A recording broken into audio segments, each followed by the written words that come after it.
देखिए स्वागत और दूसरी तरफ एक महापंचायत का आयोजन कल हुआ था, तो क्या मानते हैं कितना असर इससे पड़ेगा? देखिए, इसमें ऐसा दिखाई देता है कि एक सरकार बहरी ही नहीं बेदर्द सरकार है।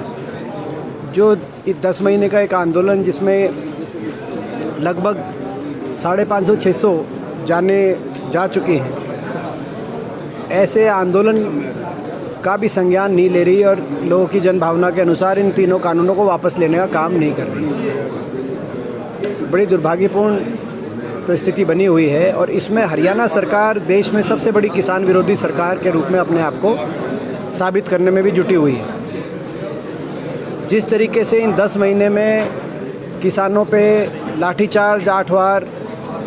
कहीं वाटर कैनन की बौछारों के निशानों पे किसानों को लिया गया, तो कहीं आंसू गैस के गोले छोड़े गए, कहीं झूठे मुकदमे हज़ारों किसानों पर, यहाँ तक कि देशद्रोह का मुकदमा जिसमें शामिल है। तो दिखाई देता है कि हरियाणा के अंदर किसान की आवाज़ को कुचलने के लिए हरियाणा को एक प्रयोगशाला के रूप में कहीं ना कहीं ये सरकार मान रही है। लेकिन इस सरकार को समझना चाहिए किसान की और मजदूर की आवाज़, किसान और गरीब की आवाज़ कुचली नहीं जा सकती। आज नहीं तो कल इस सरकार का अहंकार ज़रूर टूटेगा। तो कल जो मुजफ्फरनगर की जो आपने पंचायत की, वो भी इस बात का एक प्रतीक था कि लोगों की भावना, किसान की जो ये मांग है 3 कानूनों वापस लेने की, इस मांग के साथ लोगों की भावना जुड़ी हुई है। ये जहाँ तक आंदोलन है, ये आंदोलन शांति और संयम के रास्ते पर ये आंदोलन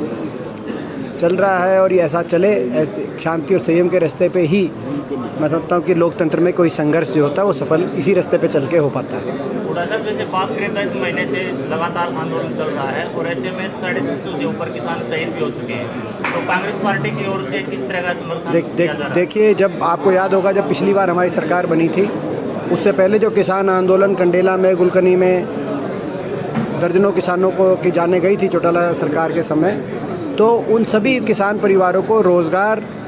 और आर्थिक मदद देने का काम एक नीतिगत तहत से हुड्डा सरकार जब बनी तो हुड्डा साहब ने किया था। वही जब कभी हमारी हुड्डा साहब ने वही बात विधानसभा में उसी बात की विधानसभा में हुड्डा साहब ने घोषणा करी है कि जब कभी हमारी सरकार बनेगी तो जो हरियाणा से संबंधित जो किसान हैं जिनकी जान चली गई, कुर्बान हो गई इस आंदोलन में, उन सभी किसान परिवारों को उसी तर्ज पे, और अभी पंजाब में भी नौकरी दी गई, हुड्डा साहब के आग्रह को माना कैप्टन साहब ने, और उसी तर्ज पे हरियाणा में